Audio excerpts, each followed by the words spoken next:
Funny story too. Before we even get in that, since I know we're going to get into the finals here. Okay. With E40, I asked somebody that grew up in California during that era where, for all intents and purposes, the West Coast didn't have anyone. I guess the game kind of was the guy that came on the scene, but I felt like he was so mainstream that he wasn't like niche West Coast, and 50 broke him. And for all intents and purposes, like, yeah, I guess you could say that Snoop Dogg was always still the guy that was on top, right? Because I mean, he had R&G, he was still take my time. Snoop really had turned into a straight up pop star, though. He's America's stoner. So I don't really want to count him out, but I asked the person that grew up in LA. They ended up moving here for high school, but I was like, just like that whole middle school era, like. And like the end of elementary school, like you're in 4th, 5th grade, like what were niggas bumming out in Cali? And like I was shocked, but basically she said like E40 and Too Short really had LA on lock too. I was surprised. I don't really know any of their songs like that. Like,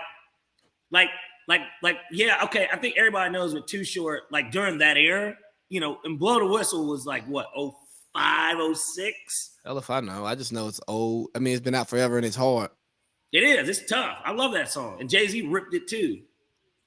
Ask my nigga LeBron. So big we ain't got to respond. Talk to Deshaun Stevenson. Yeah, talking about Deshaun Stevenson. Yeah. Hey, so you want to hear something? Back when the Wizards and Cavs played each other in the first round a few years in a row, and it was Gilbert Arenas and LeBron James. I used to love the NBA. Me too. But that would have been a great segue, but hold on. We're talking about this Bay Area music, right? So when I lived in Monterey, I would go to house parties with the locals where I met my lovely, beautiful wife. And they would do these E40 Mac Dre sets. And me and my partner, WAP, who's been on the podcast, shout out to WAP, we would really just be sitting there like, hey, what is this? And some of the songs you've heard before, but like they in there. And I'm like, bruh, if you don't turn this bullshit off and play some Gucci Mane, right? Don't nobody want to hear this. If we're going to go back into the time capsule, go back and play some Jeezy, go back and play some T.I., go back. They're like, bruh, but that's just Atlanta music. I say, no. That was mainstream music. There's a reason why the Bay Area music has never become mainstream. Nobody wants to hear that shit. Yeah. Lil B brought the Bay back, if we're being honest. And so she brought that up too, because it was a woman, and she said the pack, right? And I'm like, okay, yeah. I was like, Lil B was in the pack, and I was like, bro, honestly, because that's kind of who I really think about. I was like, Lil B, like. Before Kendrick, there was Lil B. Lil B walked so Kendrick could run. It's so crazy though, because a guy like Lil B, when you think of him.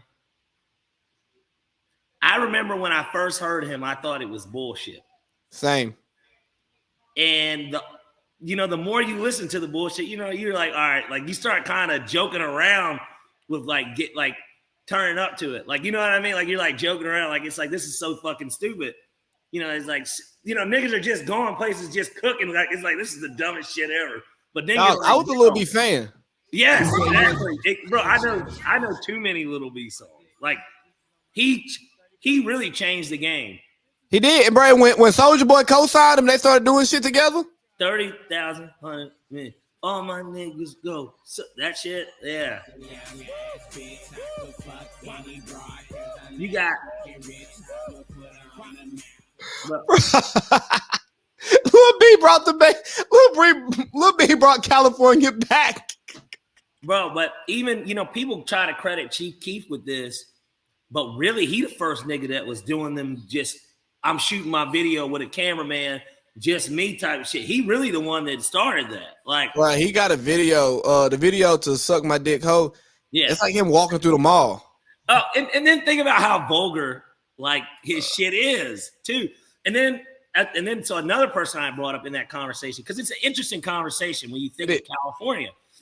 Then I was like, a lot of people don't look at it this way, but Tyler, the Creator, is from LA. Like, he's an LA nigga too. I don't listen to none of that shit. I loved his early stuff. I'm not as big of like Jew, because Jew was at the table. Jew really loves like his new shit. Like he really liked the 2 albums that just won Rap Album of the Year.